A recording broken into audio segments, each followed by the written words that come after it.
RCF.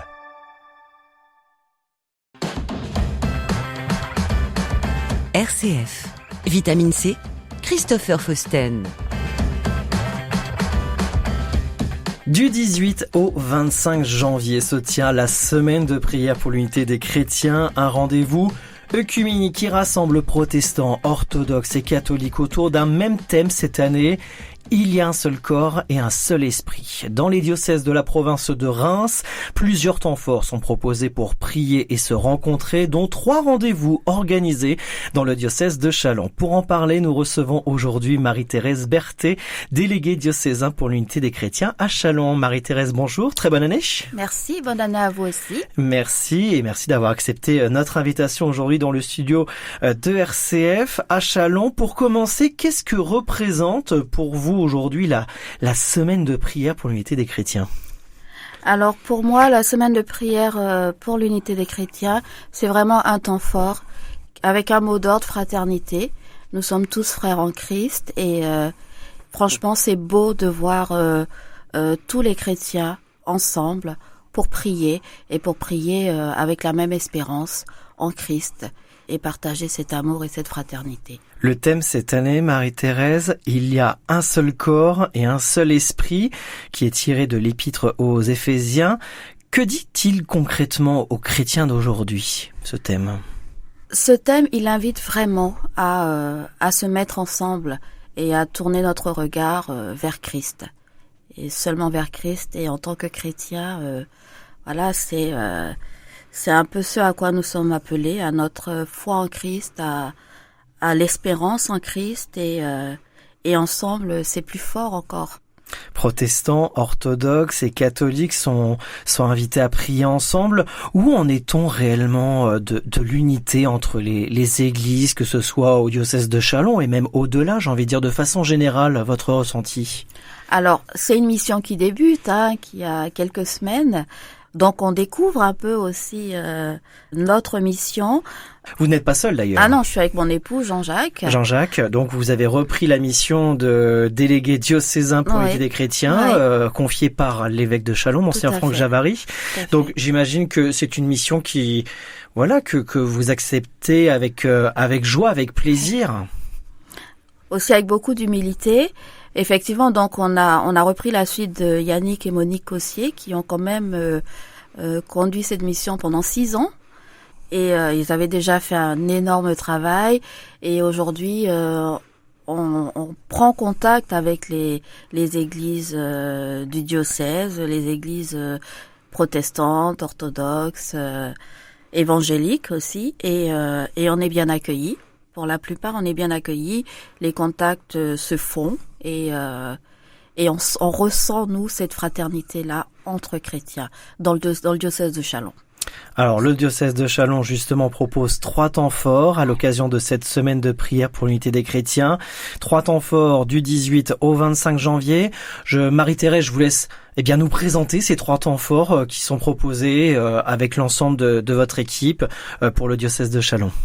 Alors, dimanche 18 janvier, de 15h à 18h, à l'église Sainte-Thérèse à Châlons, il y a un temps d'ouverture avec de la louange en présence de Monseigneur Javary et d'autres responsables d'églises chrétiennes du diocèse. Donc, beaucoup de louanges, un temps de prière dans l'unité et aussi un récit animé, mais ça c'est la petite surprise à découvrir. Pour ça, il faut venir dimanche 18. Donc on n'en dit pas plus. Sainte-Thérèse. On n'en dit pas plus. On invite nos auditeurs à venir à Sainte-Thérèse. Voilà. Vendredi 23 janvier, nous avons une célébration œcuménique à Épernay, à l'église Saint-Pierre-Saint-Paul à 19h. Et dimanche 25, c'est la clôture de la semaine à l'Épine, à la salle Odette Prévost, de 15h à 17h. Là, c'est la fête de l'unité. Énormément de louanges, de la prière et des petites surprises aussi. Il faut venir pour voir. La fête de l'unité qu'on a l'habitude de retrouver depuis quelques années désormais au diocèse de Châlons et notamment à la salle Odette Prévost à l'Épine. Marie-Thérèse Berthet, pourquoi était-il important de multiplier les lieux et les formes de rencontres que vous proposez durant cette semaine? Pour nous, c'était important pour que tout le monde puisse au moins vivre un de ces temps forts. Que ce soit à Châlons, à Épernay ou à l'Épine, voilà, c'est important de vivre ces moments de fraternité, tous ensemble, de voir, c'est tellement beau pour des frères et des sœurs de se retrouver et de prier ensemble, frères et sœurs chrétiens. Et pour nous, on a multiplié les rendez-vous pour que chacun puisse vivre au moins un de ces temps forts. Si on peut vivre les trois, c'est encore mieux. Oui. Il faut on se sera déplacer. aux trois de toute façon. L'équipe qui organise est obligée d'être là. C'est ça, on n'a pas le choix. Marie-Thérèse Berthet, déléguée diocésaine pour l'unité des chrétiens à Châlons avec nous aujourd'hui sur RCF. Marie-Thérèse, ces célébrations sont ouvertes à tous, forcément. Que peut-il trouver une personne qui n'est pas engagée dans une démarche œcuménique ou même peu pratiquante? Alors, une personne qui vient et qui découvre, qui veut venir découvrir, il trouvera, je pense, beaucoup d'amour, de la fraternité, et puis de la joie. De la joie. De la joie, parce que voilà, l'unité, être ensemble, prier ensemble, ça ne peut apporter que de la joie. Et beaucoup d'espérance. Et il y en a besoin parce que on parle souvent de ce qui divise les chrétiens aujourd'hui. On le vit à travers l'actualité au quotidien. Qu'est-ce qui, au contraire, les rassemble déjà profondément aujourd'hui? Christ et cette foi chrétienne en Christ, ça rassemble. Et on le voit dans nos échanges avec les différents responsables d'église chrétienne du diocèse. Cette foi en Christ, là, fait de nous des frères. Et voilà, et ça, c'est indéniable et c'est un roc sur lequel on s'appuie tous et c'est beau. Alors, c'est votre première année avec votre époux à gérer la délégation diocésaine pour l'unité des chrétiens à Châlons. Malgré tout, qu'est-ce qui vous touche après avoir accepté la mission de l'évêque Monseigneur Franck Javary? Qu'est-ce qui vous touche et vous marque le plus dans ces temps de prière partagés? Nous, on en ressort à chaque fois revigoré. Enfin, pour nous, c'est génial. On avait beaucoup d'appréhension quand l'évêque nous a contactés pour nous proposer cette mission. On est tous les deux entrepreneurs très actifs et on s'est dit, oulala, on n'aura pas le temps. On n'aura pas le temps. On travaille, on a des journées de 7h à 19h, voire plus. On n'a pas de week-end. Mais voilà, on a beaucoup prié et puis on a ressenti cet appel-là aussi. Et c'est pour ça qu'on lui a répondu oui à l'évêque après un temps de discernement. Et ça nous apporte beaucoup. Et on n'a aucun regret. Et on est vraiment dans la joie tous les deux de nous être vus confier cette mission. Avant de nous quitter, Marie-Thérèse Berthet, quel message aimeriez-vous adresser à nos auditeurs, là derrière leur poste, à celles et ceux qui hésitent encore à franchir la porte d'une célébration œcuménique? Venez nous rencontrer. Venez vivre cette fraternité en Christ. On vous attend.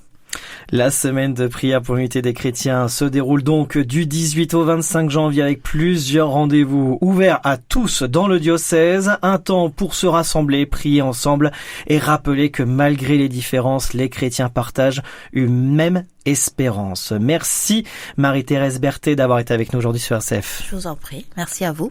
Dans le diocèse de Troyes, plusieurs rendez-vous œcuméniques sont proposés à l'occasion de la semaine de prière pour l'unité des chrétiens. Ce samedi 17 janvier, la communauté orthodoxe de Saint-André-les-Vergers invite aux vêpres de la Théophanie, célébrant le baptême de Jésus selon le calendrier julien.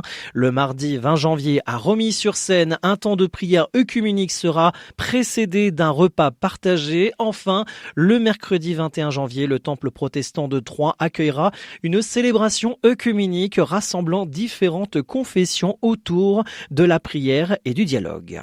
Dans le diocèse de Langres, à la paroisse de Saint-Dizier, la semaine de prière pour l'unité des chrétiens propose plusieurs rendez-vous également. Ce dimanche 18 janvier, après-midi, de 14h à 15h, le temple de la rue Lalande accueille une prière d'ouverture avec l'église protestante unie de France. Le 20 janvier, ce sera mardi de 19h à 20h. Un temps de prière aura lieu avec l'église évangélique du Buisson Ardent, rue des Lachats. Enfin, le jeudi 22 janvier, à la maison Saint-Michel, rue de l'Arquebuse, recevra de 19h à 20h l'église catholique pour un moment de prière œcuménique. La vie chrétienne dans les paroisses et les mouvements, c'est Vitamine C sur RCF.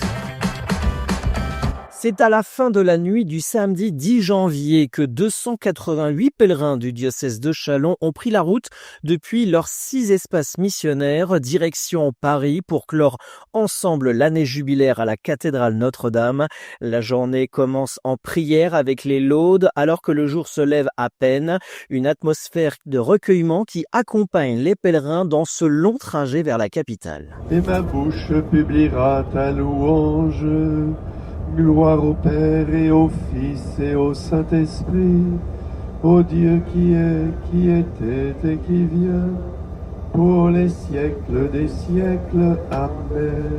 Vers 10h, les 6 cars se retrouvent à quelques centaines de mètres de Notre-Dame pour un parcours jubilaire à l'intérieur de l'édifice. Une occasion unique de découvrir ou redécouvrir ce monument emblématique un an après sa réouverture au public. Qui c'est Jésus ? C'est Jésus, avec le glaive à 2 tranchants. Ah voilà. Depuis le 7 décembre 2024, plus de 11 millions de visiteurs ont franchi ses portes et aujourd'hui, les pèlerins du diocèse de Châlons sont là pour un moment à la fois spirituel et historique. La matinée se poursuit avec la célébration eucharistique de midi présidée par Monseigneur Franck Javary, évêque de Châlons. Aux côtés de l'évêque, plusieurs prêtres dont Philippe de Norbécourt, co-célèbre pour la première fois dans ce joyau du patrimoine religieux français. Pour Notre-Dame, une première pour moi comme prêtre. J'avais eu la chance d'y aller avec ma sœur qui travaille dans la restauration des œuvres d'art. Mais en effet, cette cathédrale est magnifique. En plus, bien sûr, avec Monseigneur Franck et puis avec toute cette délégation. C'était un très beau moment dans ce lieu magnifique. Après le déjeuner, la délégation se rend à l'église Saint-Nicolas de Meaux pour une conférence sur les 50 martyrs du STO, parmi lesquels 3 Marnais récemment béatifiés le 13 décembre dernier à Notre-Dame de Paris. Et le lendemain, le général de Gaulle de Toulon lance son appel à la résistance. Un lien historique et fort unit Meaux et Châlons. Lors du Concordat de 1801, le diocèse de Meaux a vu son territoire s'étendre pour couvrir la Marne et la Seine-et-Marne, tandis que le diocèse de Châlons fut supprimé puis rétabli en 1822. Et l'un des martyrs français, Maurice Rondeau, a été ordonné prêtre dans le diocèse de Meaux, renforçant ce lien mémoriel. La journée s'achève à la cathédrale Saint-Étienne de Meaux avec les vêpres et la présentation de l'édifice.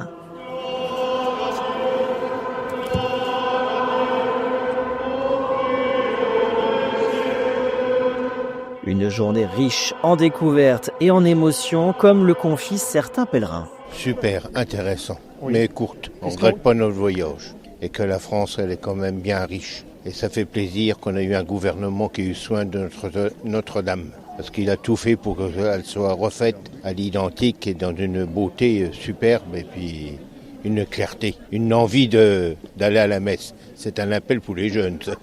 La découverte de la cathédrale, j'ai l'habitude de la voir en participant à la messe de KTO à 18h. Mais là, d'être vraiment dans la cathédrale, c'est autre chose. Et on a vraiment vécu la démarche de pèlerinage dans toutes les étapes, en découvrant vraiment chaque chapelle et tout ça. Ça, c'est bien. On a découvert un joyau avec Notre-Dame et je pense qu'on l'a vu comme l'ont vu les premières personnes à pénétrer dedans au 11e ou 12e. Très bien, et puis la visite de la cathédrale, sublime, sublime. Oui, c'est une très bonne journée. Et ça nous a aidé à supporter le froid. Voilà. Je suis vraiment contente de revoir tous ces anciens que j'ai connus, paroissiens, diocésains, tout ça. Et puis la cathédrale qui est magnifique. C'est vraiment un miracle que cette cathédrale ait été reconstruite aussi belle, même plus belle qu'avant. Pour le diocèse de Châlons, cette année 2026 sera marquée par les commémorations des 3 bienheureux, Henri Euzenat, Camille Millet et l'abbé Maurice Rondeau. Nous y reviendrons plus longuement dans nos prochaines éditions. Fin de ce magazine Vitamine C. Merci de nous avoir suivis, de votre fidélité. Une émission retrouvée en réécoute, en podcast gratuitement sur notre site rcf.fr et les différentes plateformes de podcast. Je vous donne rendez-vous la semaine prochaine, même jour, même heure, pour un nouveau numéro de Vitamine C autour de Châlons. Très bonne fin de semaine à tous. Vitamine C, RCF.